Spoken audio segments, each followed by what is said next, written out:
Mesdames, Messieurs, peuple congolais, je vous informe que la dictature de Sassou Nguesso n'est pas une loi naturelle. Parmi les lois naturelles, je peux vous en démontrer une. Par exemple, celle-là, l'apesanteur. P égale mg. P, la masse de l'objet là, fois la gravitation universelle. Donc, estimé en mètres par seconde. Donc, Sassou Nguesso va tomber. Sa chute est inévitable. Donc, ceux qui croient que le régime de Sassou Nguesso est éternel, ils se trompent. Ils sont du mauvais côté de l'histoire de ce pays. Même le nazisme, qui croyait durer 1000 ans, n'a duré que 12 ans. Entre 1933 à 1945. Adolf Hitler croyait que les nazis allaient durer 1000 ans. Comme certains indigènes, ceux qui viennent comploter contre les résistants et autres, ils croient que ça sera encore là 1000 ans. Détrompez-vous. La chute du dictateur Sassou Nguesso est inévitable et inéluctable. Mesdames, Messieurs, peuple congolais, nous sommes là dans la chronique de la chute inévitable du dictateur Denis Sassou Nguesso. En réalité, on est dans le processus. Quand on voit des processus, le processus, c'est l'ensemble des mécanismes qui sont en train de traîner Sassou Nguesso dans la boue, dans le sable mouvant, dans la gueule du loup, du lion, c'est-à-dire le peuple congolais, qu'il soit civil, politique et militaire. Vous avez tout compris.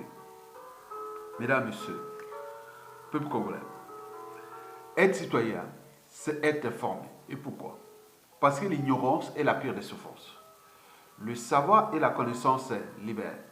Donc, un citoyen doit toujours aller chercher là où il y a la bonne information. Parce que si vous n'avez pas la bonne information, vous allez vous tromper et donc vous devenez quelque part indigène. Ok, nous ne voulons plus des indigènes au Congo. Nous voulons avoir des citoyens. C'est-à-dire ceux qui ont le droit et devoir de se battre contre l'injustice, l'oppression et la barbarie. Mesdames, Messieurs, peuple congolais, être citoyen, c'est d'agir en permanence. Et pourquoi? Parce qu'aucune cause n'est perdue d'avance. Et surtout quand elle est juste, digne, noble, légitime et voire civilisationnelle. Donc, sans lutte, il n'y a pas de liberté. Sans lutte, il n'y a pas de justice. Sans lutte, il n'y a pas de progrès. Sans lutte, il n'y a pas de paix. Mesdames, Messieurs, peuple congolais, Sassou Nguesso est en chute libre. La Chine vient de stopper ses investissements au Congo. Et pourquoi?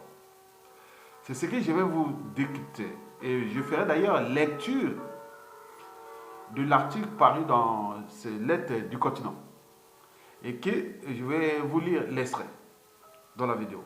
Vous savez que chez les Chinois, les Chinois, là-bas, si vous volez l'argent public, on vous coupe la main, on vous fout en prison ou on vous tue. Hein.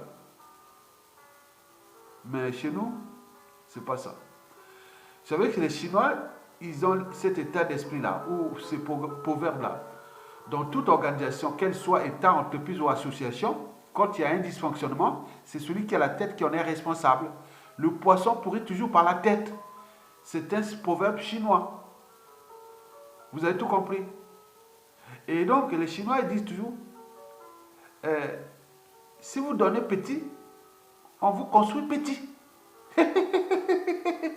Si vous donnez grand, on vous construit grand. Donc, si pas d'argent, pas d'infrastructure. Eh bien oui, voilà les Chinois. Mesdames et messieurs, peuple congolais, Sassou Nguesso en chute libre. La Chine vient de stopper ses investissements au Congo-Brazzaville. Et pourquoi? Bon, les Chinois déjà ne souhaitent plus ou ne veulent plus se faire rouler dans la farine par Sassou Nguesso. Les Chinois ne sont pas au Congo là-bas pour sauver Sassou Nguesso, non. Ils sont pour leur stratégie de développement, de marché, et comme ça. Donc, ils ne sont pas là pour venir sauver Sassou Nguesso. Donc, il doit prendre ses responsabilités. S'il n'a pas tenu parole, oui, mais tous les travaux sont aux arrêts. Tout est bloqué. Au départ, la Chine, quand elle arrivait en Afrique ces dernières années, c'était infrastructure contre matières premières. Mais là, ça n'a pas tenu compte de ça. Mais au plus, les coûts des matières premières ont tout fondu. Donc, il se retrouve rien. Il n'a pas diversifié l'économie depuis qu'il est là 42 ans. Il a cessé de détruire l'économie. Depuis qu'il est arrivé, tout ce que les anciens l'ont laissé, les anciens présidents l'ont laissé, il a tout détruit. Il n'a jamais construit aucun tissu économique au Congo. Tout ce qu'il construit, c'est que des pacotiers. Et ça se forme et souvent contrôlé par les clans. Comme ils ne savent pas gérer, ils construisent par là pour leur propre appétit vorace, pour leurs affaires personnelles. Et après, bon, ben, ça tombe en ruine. Puisqu'il y a l'argent du Congo, et ils vont pour l'argent, les entreprises, on ouvre les entreprises, ils tombent en faillite les unes des autres, et on va chercher l'argent, puisqu'il y a l'argent public. Ce n'est pas l'argent du peuple, l'argent de l'État, mais c'est leur argent. Donc, il fait ça. Mais il est arrivé à un moment donné, il n'y a plus. Ils ont surendetté le pays, il n'y en a plus, mais il n'y a plus ça, mais de trouver l'argent. Allez, à la Chine chinoise, venez nous aider, parce que nous sommes aux abois. Notre régime est à bout de souffle. Vous savez, quand on a fait des affaires avec vous. Mais non, les États n'ont que des intérêts. Ouais, n'ont pas d'amis, ni d'ennemis permanents, n'ont que des intérêts. Alors, voilà ce qui se fait là aux affaires du Congo. Mesdames, Messieurs, peuple congolais, zone économique spéciale, tous stoppés. Pourquoi la Chine vient-elle de bloquer tout? Et Sassou Nguesso aux abois, stop, pleure. Et il panique à bord. Et tout compagnie. Eh bien oui. Parce que partout c'était fermé, c'est fermé pour lui les portes. Maintenant, il comptait que sur la Chine. Il ne comptait plus que sur la Chine. Tout partout c'est fermé. Il comptait que sur la Chine et la France. Mais la France a aussi ses problèmes économiques, malgré qu'il est son donneur d'ordre, qu'elle est son donneur d'ordre et son protecteur et autres. La France peut venir l'aider, mais la France n'a plus de marge de manœuvre au niveau international. Oui, ça c'est sûr, avec ce coronavirus-là, non, c'est pas possible. Donc il comptait sur la Chine vient de fermer les portes. Donc le taux s'est resserré. Mesdames, Messieurs, peu de problème. Donc, la Chine vient de stopper ses investisseurs au Congo-Brazzaville. Et pourquoi? Je pense que c'est pour 3 raisons. La première raison est intuitive. Les Chinois ont l'intuition que rien ne va plus dans ce régime-là, qui ne contrôle plus rien. Les Chinois ont l'intuition que la page Denis Sassou Nguesso est en train de se refermer ou de tourner contre lui-même et le régime. Et la Chine ne veut pas s'en mêler de ça. Parce que la Chine est là depuis avant Sassou Nguesso. La Chine est là au Congo avant Sassou Nguesso. Donc les Chinois, ils voient que ça sent la fin, hein? C'est la fin de règne. Et le Congo est en plein climat de fin de règne, ou en pleine atmosphère de fin de règne. Bien entendu, toute dictature a durée de vie limitée. En conclusion, les Chinois ont senti que Sassou est un coronavirus, un danger, oui. Non seulement pour son peuple, son pays, mais également pour les Chinois, pour la Chine, en termes déjà de ses intérêts, en termes de la garantie de ses investissements. Ce n'est pas des copains, le Congo-là n'appartient pas à Sassou Nguesso. Donc la garantie des investissements de la Chine, là il n'a pas garanti. Il a dit qu'il allait payer une partie de la dette en 2020, avant 2021. 30% de la restructuration de cette dette, il allait les payer une partie avant 2021. au vu de la situation du pays qui est déjà en faillite, et comment va-t-il le payer? Et l'autre partie, il a laissé ça pour janvier 2046. Vous imaginez le mal que ce monsieur-là a fait aux Congolais. Ils ont fait leur grand coup de récré, de vol des ressources et aussi des comptes publics. Maintenant, ils laissent la dette aux générations futures, que la dette avec la Chine, c'est à vous qui allez payer ça en 2046. Est-ce que d'ici la fin 2030, Sassou Nguesso sera encore en vie? Peut-être pas. Ou même au pouvoir, à ses 80 ans. Vous avez tout compris. Mesdames et messieurs, peuple congolais. La deuxième raison est mnésique. Mnésique, c'est quand on parle de la mémoire. Et là, les Chinois ont la mémoire longue. Hein? Bon. Donc, la deuxième raison est liée à la mémoire. Vous savez que les Chinois arrivent au Congo-Brazzaville en 1964. Les premières relations sino-congolaises ont été signées en 1964 sous le règne du président Alphonse Massamba Demba.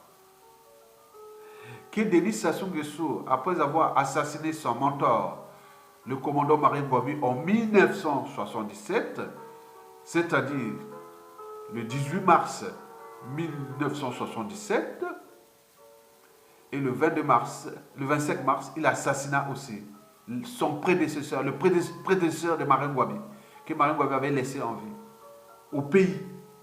Il n'avait pas fui, mais il était resté au pays, vous voyez, Marien Ngouabi.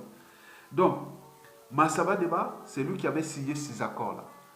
Pour les peuples, pour les besoins de mémoire, ça rentre dans le contexte historique de la justice qui n'est pas encore réglée, parce que le président Massamba Demba, on n'a jamais su comment on l'a assassiné, on n'a jamais su où est son corps, sa tombe. Donc Sassou lui-même, il sait là où il y a la tombe de Massamba. Ça rentre là des contentieux de la chute de Sassou Nguesso.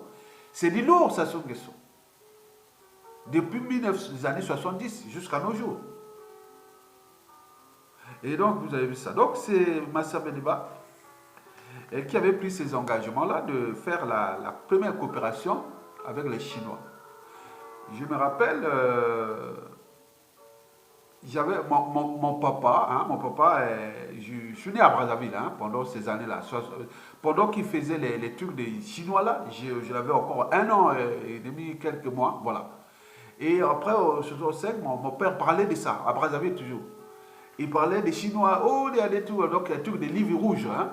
Il m'apprenait à parler moitié français avec ça. Donc, il parlait des trucs des Chinois là. Bon, je me rappelle des trucs des usines de Kisundi. Hein. Oui, étaient les usines de Kisundi. C'est là où c'est les Chinois qui ont construit. En fait, on construit ça. En fait, c'était pendant ces années-là de 1964, après l'insurrection contre le premier président du Congo, l'abbé Fulbert Youlou. Et donc, en 1964, on avait construit ces usines-là. Mais en fait, on était pris entre le socialisme bantou, incarné par le président de la République, Alphonse Massamba Demba, paix à son âme, et son ministre de l'Agriculture, et puis le Premier ministre, devenu Premier ministre après, c'est-à-dire le professeur Pascal Lissouba, et qui, après en 1992 à 1997, était devenu président de la République, puis chassé par Sassou Nguesso à travers un coup d'État militaire sanglant qui est toujours d'actualité. Depuis 1997, nous vivons sous les conséquences de ce coup d'État France-Afrique. Sassou est là, il a tout ruiné le pays et compagnie. Mais là, pendant les années là, 64-65, le Congo était pris entre le socialisme bantou de Massamba Demba et le socialisme maoïste, c'est-à-dire de la Chine, incarné par Pascal Lissouba. Mais il y avait un troisième élément qui s'appelait Ambroise Noubazala. Lui, c'était le cheval de Troie du marxisme, le ninisme, qui en 1968 a ramené Marien Ngouabi au pouvoir et les conséquences que nous connaissons. Donc, le duo Massamba Deba et Pascal Lissouba a industrialisé hein, le Congo. Hein. Donc les Chinois étaient là, vous voyez, dans les usines de Kisudi, tout a été détruit. Hein. Il n'y a plus rien. Tout ce que d'abord, tout ce que le colon nous a laissé, puis le premier président, Abbé Fulbert Youlou, de 1959 à 1963, a entretenu.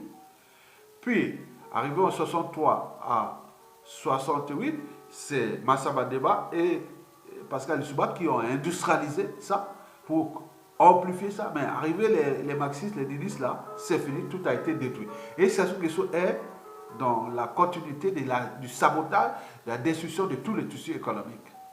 Et donc, il n'y a plus rien d'économie. Sauf tout ce qui concerne les matières premières. C'est-à-dire, oui, le bois, les mines solides, le pétrole, autres, c'est géré de manière opaque. Ça, c'est pas une économie, puisque ça appartient aux familles des Sassou et eux. Donc, vous avez tout compris.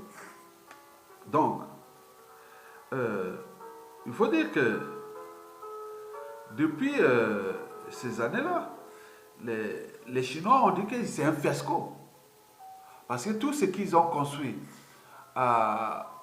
au Congo, c'est que des trucs de pacotille. Parce que ils demandent, les Congolais demandent, le régime de Sassou Nguesso, Jean-Jacques Bouya, son neveu, qui est des gros travaux, ils demandent beaucoup pour faire des travaux énormes, mais ils payent petit. Et le reste, c'est les détournements. Vous demandez de faire les infrastructures de cette dimension. Et le financement devait être comme ça. Mais lui, il donne un financement comme ça. Les Chinois, ils font aussi petit. Et donc, tout ce coût-là, les infrastructures de merde. Et donc, les Chinois ont dit non, non, non, non. Déjà, au niveau de l'image des Chinois, parce qu'au niveau de la population, dit tous les infrastructures des Chinois, c'est la merde. Alors que ce n'est pas les Chinois. Allez voir ce que les Chinois ont fait ailleurs dans le monde. On va voir déjà ce qu'ils ont fait en Éthiopie. Ce qu'ils ont fait, ils sont en train de faire partout en Afrique. C'est pas ça. C'est qu'il y a eu détournement de fonds publics. C'est-à-dire, on demande le coût de la construction d'une infrastructure, elle devait peut-être coûter 100%, hein, et ils volent 90%, ils laissent 10%, pour qu'on construise la même infrastructure. Maintenant, ils sont obligés de faire un truc de pacotille. Et donc, on voit les résultats. Donc, les Chinois ont compris que nous avons déjà une mauvaise image au sein de cette population. En plus, le monsieur nous amène quand même beaucoup de soucis en termes de garantie de nos investissements. Mesdames et messieurs, la troisième raison, elle est raisonnable.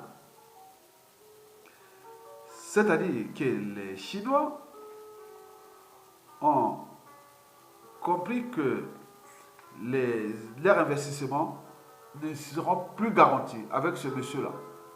En tenant compte déjà de plusieurs problèmes, c'est-à-dire les indicateurs macroéconomiques sont tous au rouge. Le climat sociopolitique est tendu, et humanitaire encore catastrophique, et tout compagnie. Donc comment va-t-il s'en sortir, ce monsieur-là? Donc, il faut dire que les investisseurs chinois ont désormais placé la raison au-dessus de leurs intérêts. Donc il dit, ah non, non, il faut être raisonnable, il faut douter, il faut réfléchir.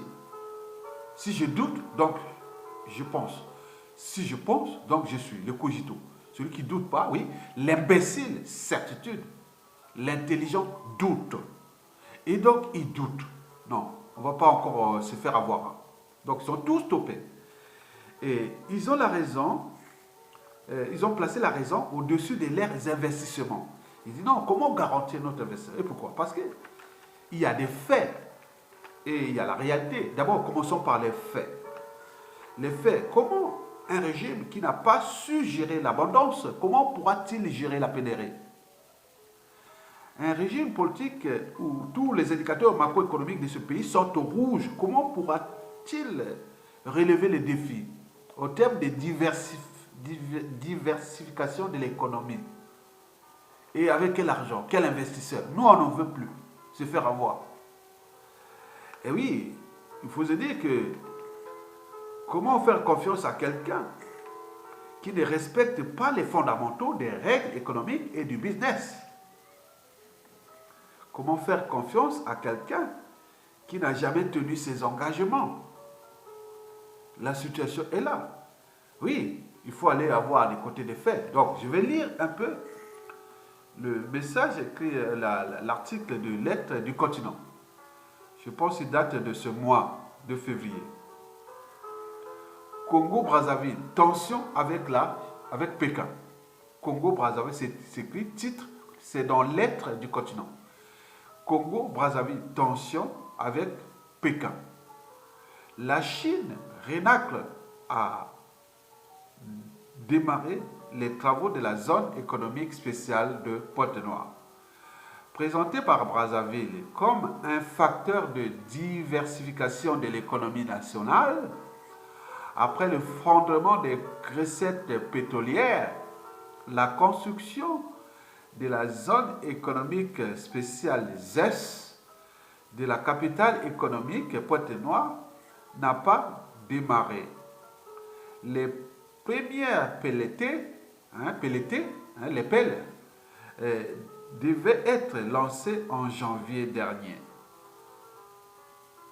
par la Chine sur la base d'un accord signé en 2016 entre Denis Sassou Nguesso et Xi Jinping.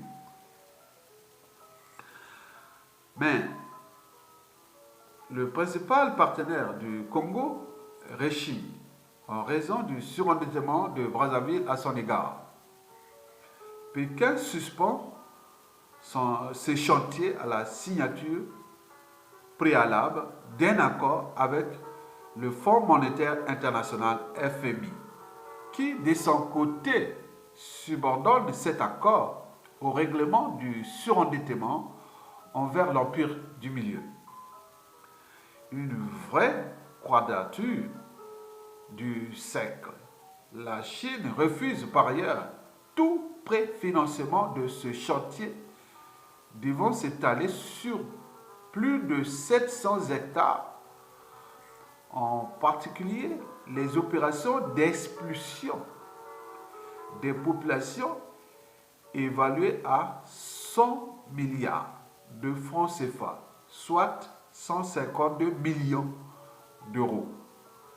Le dossier est piloté par les ministres Jean-Jacques Bouya, Aménagement du territoire, Équipement et grands travaux, et Gilbert Mokoki, Zone économique spéciale. Selon nos sources, les autres projets de création de ZES à Brazzaville, Ouesso Nord-Ouest et Oyo Olobo, le fief natal de Sassou Nguesso, vont également être suspendus. Bon, tous ces noms que vous avez cités, Jean-Jacques Bouya, alors là, c'est le vol à grande échelle. Hein. C'est celui-là parmi les premiers prisonniers, ceux qui vont... Voilà, donc je ne veux pas... tout n'est pas encore terminé, souvent, mais je dis que ça, je prends ça comme un chiffon. C'est-à-dire, tout ce qu'ils devaient faire là, c'est comme un chiffon. C'est un chiffon. Tous les zones économiques spéciales, là, tout ça, ce n'est pas dans leur intention. Leur intention, c'était prendre l'argent et c'est tout et laisser tranquille. On construit les trucs, après on laisse là, tranquille. C'est tout. On prend l'argent. Ils n'ont pas besoin d'économie. Ils n'ont pas que le pays avance. Jamais, jamais. Le pays a reculé de 50 ans, depuis que Sassou Nguesso est là, 40 ans au pouvoir. Le pays a reculé de 40 ans. C'est devenu un pays du carbone, un riche pays, ruineux pour rien. Mais ce pays-là va se relever de ses cendres à la chute inévitable de Sassou Nguesso. 10 ans de travaux, le Congo va revenir un pays très émergent. Parce que nous sommes déjà naturellement riches, on a tout, on n'a rien à... Donc c'est Sassou, le problème c'est ce régime France-Afrique qui a été réinstallé au Congo par un coup d'État sanglant de 1997, dont les conséquences sont toujours d'actualité. Mesdames et messieurs, peuple congolais. Donc, vous avez vu que Sassou Nguesso ne contrôle plus rien. Et par conséquent, nous ne pouvons plus laisser libre cours aux esclaves de Sassou, aux imbéciles de Sassou, nous emmerder. Nous, on sait ce qu'on le fait. Vous savez que le combat contre la dictature de Sassou et de Nguesso est à la fois rude et passionnant. Il est rude parce que quand on est entouré des indigènes, et passionnant parce que quand on est entouré des citoyens. À la différence de l'indigène qui n'a que de devoir envers Denis Sassou Nguesso parce qu'il croit que le pouvoir de Sassou Nguesso est une loi naturelle, il est éternel. Et donc, l'indigène ne cesse d'obéir, de se soumettre à lui, de collaborer et de comploter contre les résistants, et créer des amalgames, les polémiques, atteinte à la vie privée, mélanger tout. Donc, ils viennent saboter la cause digne, juste, légale et légitime que nous menons. Donc, vous voyez que nous sommes en présence des indigènes. Beaucoup sont démasqués. Et notamment, le paradoxe, c'est que beaucoup de ces indigènes sont dans la diaspora. Au lieu de s'attaquer à Sassou Nguesso, ils ont pris pour assignation les résistants. Or, les résistants, 92% des résistants sont des citoyens congolais. Et qu'est-ce qu'un citoyen? Les citoyens congolais est le contraire de l'indigène, en effet. Les citoyens congolais ont le droit et devoir de désobéir aux dictateurs, de résister contre l'injustice, l'oppression et la barbarie, contre la honte, l'indignité et les déshonneurs. Oui, les citoyens ont le droit et devoir de se révolter, ce qui devrait arriver. Le fruit est mûr. Je vous l'ai dit que sans lutte, il n'y a pas de liberté. Sans lutte, il n'y a pas de justice. Sans lutte, il n'y a pas de progrès. Sans lutte, il n'y a pas de paix. Et sans lutte, il n'y a que des indigènes. Donc, vous avez tout compris. Donc, seule la lutte libère. Et rejoignez la résistance. Et soyez du bon côté de l'histoire du Congo qui s'écrit devant vous. Mais au moment venu, tout le monde sera récupéré et traité dans les conditions prévues par l'expression de la volonté générale. La volonté consistant à apaiser l'âme des Congolais à travers les commissions vérité et réconciliation et réparation, à travers les audits de l'État, des États généraux et tout compagnie. L'enjeu sera de renégocier les contrats, de renflouer les caisses de l'État, aller prendre l'argent là où ils ont qu'à bloquer dans les paradis fiscaux et repenser les institutions nouvelles pour intégrer une république, un régime nouveau qui s'appellerait un régime conventionnel ou qui va tenir compte de nos réalités culturelles. Et enfin, repenser le Congo de demain, d'abord à l'échelle sous-régionale, c'est-à-dire la priorité, l'Afrique centrale. Oui, nos voisins, nous aurons vraiment de bons contacts avec nos voisins en imposant notre rythme de démocratie, de travail bien fait. L'exemple du Rwanda, de Paul Kagame, était déjà un cas d'école. Donc on copie les uns et les autres pour avancer. Vous savez, le biomimétisme, c'est l'art de copier la nature.